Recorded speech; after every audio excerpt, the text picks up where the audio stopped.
Hello everyone, कैसे हो आप सब। आज हम लोग डायरेक्ट एंड इनडायरेक्ट स्पीच का पार्ट सेकंड पढ़ेंगे। कल हम लोगों ने हमारे फर्स्ट वीडियो में रूल्स पढ़े थे कि कैसे टेंसेस को चेंज करते हैं, कैसे first second and third person को चेंज करते हैं। ठीक है, आई होप कि आप लोगों ने सारे रूल्स रेगुलेशंस अच्छे से पढ़ लिए होंगे, लर्न कर लिया होगा। बहुत ज़्यादा नहीं था, 10 to 15 मिनट्स में ही आपको लर्न हो जाता। एंड क्या मैं आगे स्टार्ट करती हूँ। I am playing the flute. अब ये सेंटेंस उल्टा कर दिया है मैंने, ठीक है, समझाने के लिए कि अगर इस तरह से भी सेंटेंस आता है तो हम उसको कैसे लिखेंगे। I am playing the flute, normally ये जो सेंटेंस होता है वो बाद में आता है, लेकिन अभी मैंने इसको पहले लिख दिया है। तो I am playing the flute, he said. वैसे हम लोग का क्या सेंटेंस होता है, सीधा सीधे he said I am playing the flute. Okay, तो कोई बात नहीं, ये भी उसी की तरह बनेगा, ही सेड। इनडायरेक्ट लिखते समय हम लोग उसको सीधा ही लिखेंगे, उल्टा नहीं लिखेंगे। तो ही सेड पहले हम लोग लिखेंगे ही सेड। सेट के प्लेस पे सेड ही रहेगा, क्योंकि यहाँ पर सेट के आगे टू करके कोई ऑब्जेक्ट नहीं है। ओके, एंड इन्वर्टेड कॉमास को हटा के हम लोगों ने दैट लिखा एज ऑलवेज। अब बात आती है आई। आई क्या है, हमारा फर्स्ट पर्सन है, तो फर्स्ट पर्सन को हम लोग सब्जेक्ट के अकॉर्डिंग चेंज करते हैं। सब्जेक्ट क्या है हमारा, ही।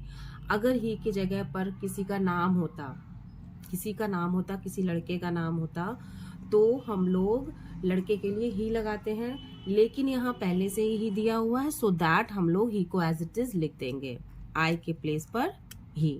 Okay, am playing the fruit, ये हमारा कौन सा टेंस है, प्रेजेंट कंटिन्यूअस का टेंस है। तो प्रेजेंट कंटिन्यूअस को हम लोग किस में चेंज करते हैं, पास्ट कंटिन्यूअस में।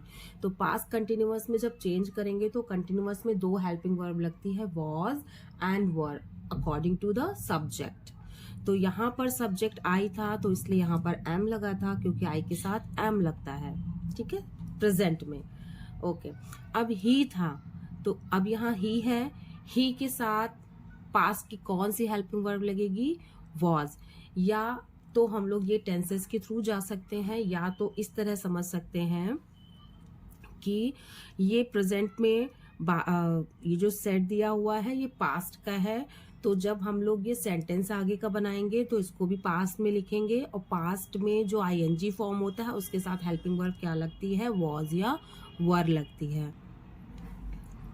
वॉज हो गया, प्लेइंग का प्लेइंग लिख देंगे, द फ्लूट का द फ्लूट लिख देंगे। तो आप देख सकते हो बहुत ज़्यादा चेंजमेंट नहीं है, बट थोड़ा सा समझने की ज़रूरत है, और आपका डायरेक्ट इनडायरेक्ट बहुत अच्छे से हो जाएगा। ठीक है, हम लोग आते हैं नेक्स्ट सेंटेंस पे। They said to me we were flying the kite. The subject देखिए हम लोग कभी भी चेंज नहीं करते हैं। जहां तक अभी मैं पढ़ा रही हूँ अभी तक हम लोग कोई सब्जेक्ट में कोई चेंज नहीं होता है, सब्जेक्ट एज इट इज रहेगा। एंड उसके बाद जो रिपोर्टिंग वर्ब होती है वो कैसे चेंज होती है, अगर रिपोर्टिंग वर्ब में टू करके कोई ऑब्जेक्ट आया है तो हम लोग चेंज कर देते हैं, जैसे सेड टू को टोल्ड में, एंड सेज टू होता है तो टेल्स में। ओके, टोल्ड सेड टू के प्लेस पे सेट टू के प्लेस पे टोल्ड लिख दिया, मी के प्लेस पे मी लिख दिया। ऑब्जेक्ट भी हम लोग चेंज नहीं करते हैं, एंड सब्जेक्ट भी हम लोग चेंज नहीं करते हैं। इन्वर्टेड कॉमास को हटाया, दैट लगा दिया, एंड वी अब वी क्या है हमारा, वी हमारा फर्स्ट पर्सन है। अब फर्स्ट पर्सन को हम किसके अकॉर्डिंग चेंज करते हैं, सब्जेक्ट के अकॉर्डिंग। ठीक है, मैंने बताया था पहले वीडियो में, सब्जेक्ट के अकॉर्डिंग चेंज करते हैं। तो सब्जेक्ट हमारा दे है, तो जो हमारा सब्जेक्ट है उसी के अकॉर्डिंग हम इसको चेंज करके लिख देंगे। अगर यहाँ पर किसी का नाम होता, जैसे दो लोगों का कम से कम नाम होता, 2 3 4 ऐसे नाम होता, तो भी हम दे यूज करते हैं यहाँ पर। लेकिन अगर पहले से ही दे दिया हुआ है तो बहुत अच्छी बात है, हम लोग उठाकर वही दे यहाँ पर लिख देंगे। अब देखना है कि ये सेंटेंस कौन सा है। देखिए पहले तो डायरेक्ट इनडायरेक्ट करने के लिए हमें टेंस पता होने चाहिए, ठीक है, अच्छे से। अगर किसी को टेंस अच्छे से क्लियर नहीं है तो मेरे चैनल में विजिट कर ले, वहां पर मैंने 15 मिनट्स में टेंस बताए हैं, ठीक है, तो वहां से आपको समझ में आ सकता है। We were flying the kite, ये कौन सा है? पास्ट कंटिन्यूअस का है, पास्ट कंटिन्यूअस, ठीक है, क्योंकि पास्ट कंटिन्यूअस में ही हम लोग हेल्पिंग वर्ब वॉज या वर यूज करते हैं, और फर्स्ट फॉर्म के साथ जो मेन वर्ब होती है, मेन वर्ब के साथ आईएनजी लगाते हैं, तो वो हमारा पास्ट कंटिन्यूअस होता है। ओके, तो यहाँ वर है, पास्ट कंटिन्यूअस को हमने किस में चेंज करना है? पास्ट परफेक्ट कंटिन्यूअस में, पास्ट कंटिन्यूअस को पास्ट परफेक्ट कंटिन्यूअस में चेंज करना है। सो दैट हम लोगों ने पास्ट परफेक्ट में क्या आता है? देखिए, परफेक्ट में हैज और हैव आता है प्रेजेंट के, ठीक है, और पास्ट में हैड, पास्ट फॉर्म क्या होती है? हैज और हैव की हैड, तो यहाँ पर हम लोगों ने हैड लगा दिया। Been, had been, past perfect continuous के अकॉर्डिंग हैड बीन यूज कर दिया हम लोगों ने, and flying the kite as it is हम लोगों ने उतार दिया। तो आप लोगों को टेंस, पहले तो डायरेक्ट इनडायरेक्ट करने के लिए आप लोगों को टेंस अच्छे से क्लियर होना चाहिए, बहुत ही अच्छे से क्लियर होना चाहिए इनफैक्ट, ठीक है। उसके बाद अगर आपको टेंसेज अच्छे से क्लियर है तो आपको कोई भी प्रॉब्लम नहीं होगी। हाँ, अगर टेंसेज में कहीं पर भी कंफ्यूजन है तो आपको डायरेक्ट इनडायरेक्ट समझने में थोड़ी प्रॉब्लम तो होगी ही होगी। ओके, टेंस है हमारा he said he was an engineer, he said he was an engineer, उसने कहा कि वह एक इंजीनियर था, ठीक है, था।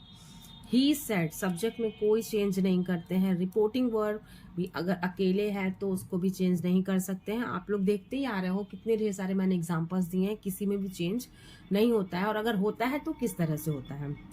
ओके, इन्वर्टेड कॉमा को हटा के मैंने दैट लिख दिया। ही हमारा है थर्ड पर्सन, और थर्ड पर्सन को हम लोग चेंज नहीं करते हैं, तो एज इट इज हमने यहाँ पर लिख दिया।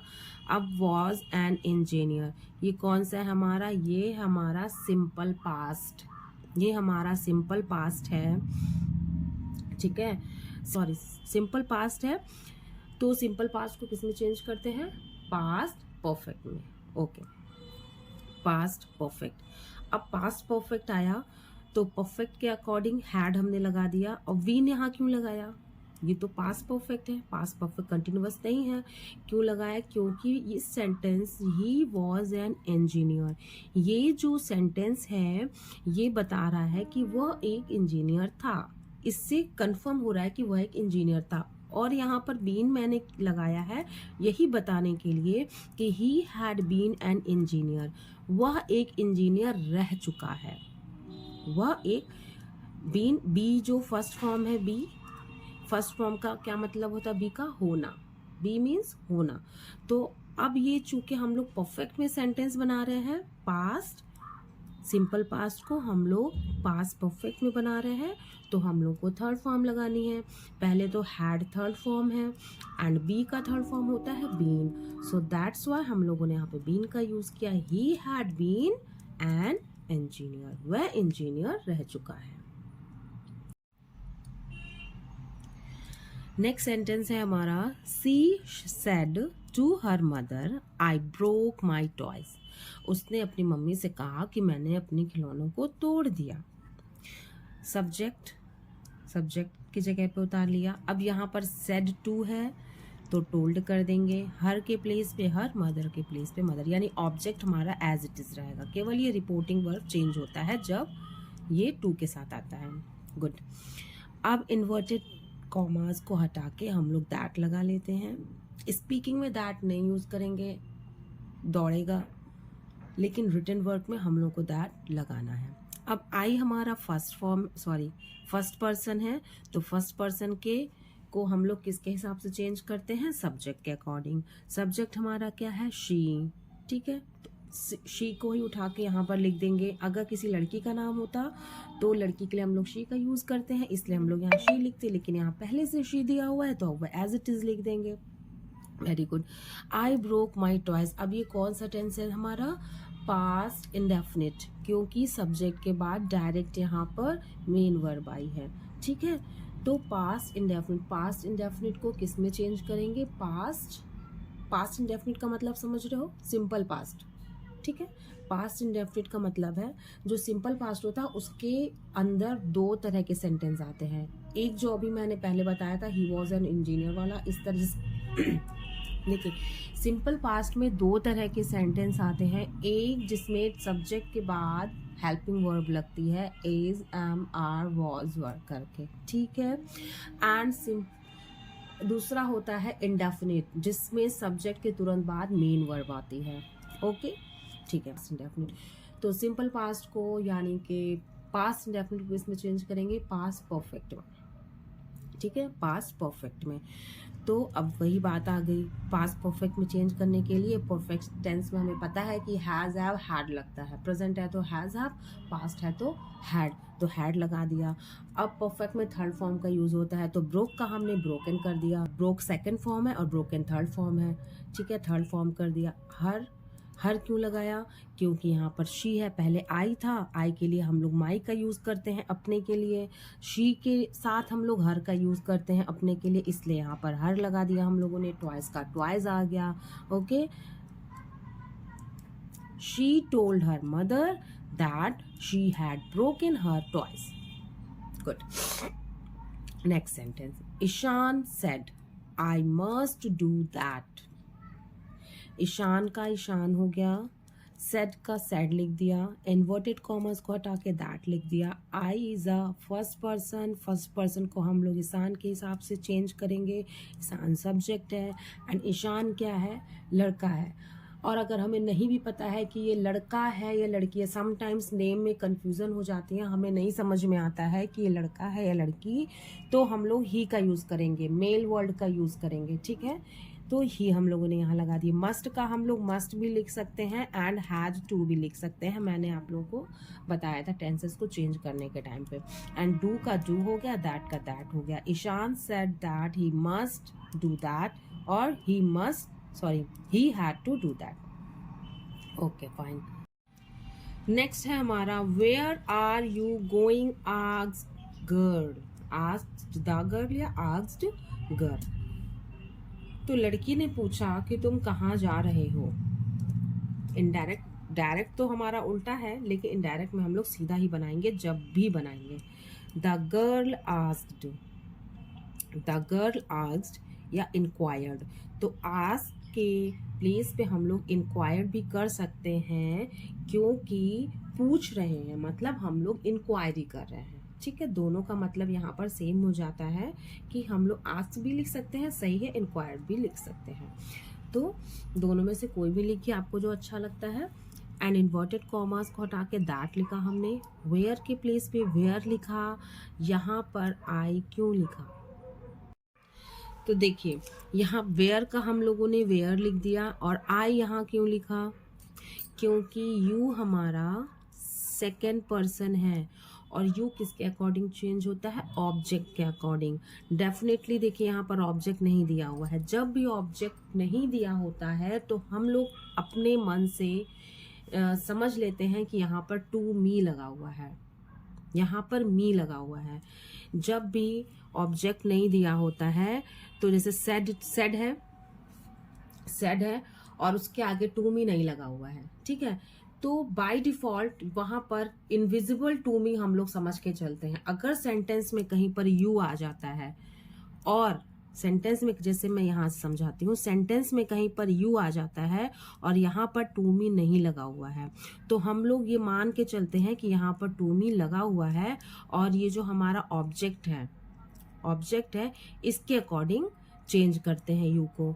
तो मी को यू के अकॉर्डिंग क्या होता है, मी का क्या होता है, आई होता है, तो इसलिए हम लोग आई लगा देते हैं। तो इसी तरह यहाँ पर ऑब्जेक्ट नहीं दिया हुआ है तो हम लोग मान के चलेंगे कि यहाँ पर मी लगा हुआ है, टू मी। तो मी हमारे माइंड में सेट होना चाहिए कि ये मी इनविजिबल है, यहाँ पर लगा हुआ है, तो यू का मी के अकॉर्डिंग क्या हो जाएगा, आई, इसलिए यहाँ पर आई आ गया। वॉज, अब वॉज क्यों है, ये सेंटेंस है हमारा प्रेजेंट कंटिन्यूअस है, प्रेजेंट कंटिन्यूअस का इंटेरोगेटिव है। तो प्रेजेंट कंटिन्यूअस को किस में चेंज करते हैं, पास्ट कंटिन्यूअस में। तो पास्ट में जब चेंज करेंगे तो इज एम आर का की जगह पर वॉज या वर आता है, तो वॉज यहाँ आ गया अकॉर्डिंग टू आई, सब्जेक्ट के अकॉर्डिंग वॉज यहाँ पर हेल्पिंग वर्ब आ जाएगी और गोइंग का गोइंग लिख देंगे, ठीक है। She said to me what are you doing.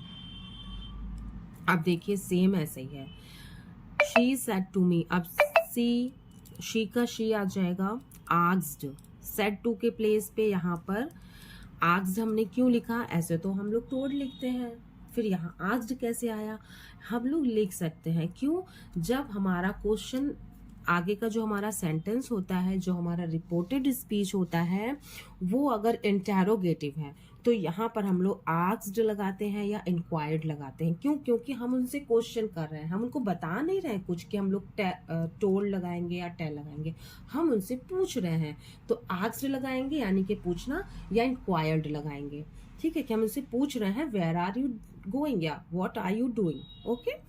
तो आस्क्ड इसीलिए हम लोग ने यहाँ पे लगाया है क्योंकि हमारा रिपोर्टेड स्पीच इंटेरोगेटिव सेंटेंस, हम कुछ पूछ रहे हैं ना कि बता रहे हैं। बताने के लिए टोल्ड या टेल लगाते हैं, पूछने के लिए आस्क्ड या इंक्वायर्ड।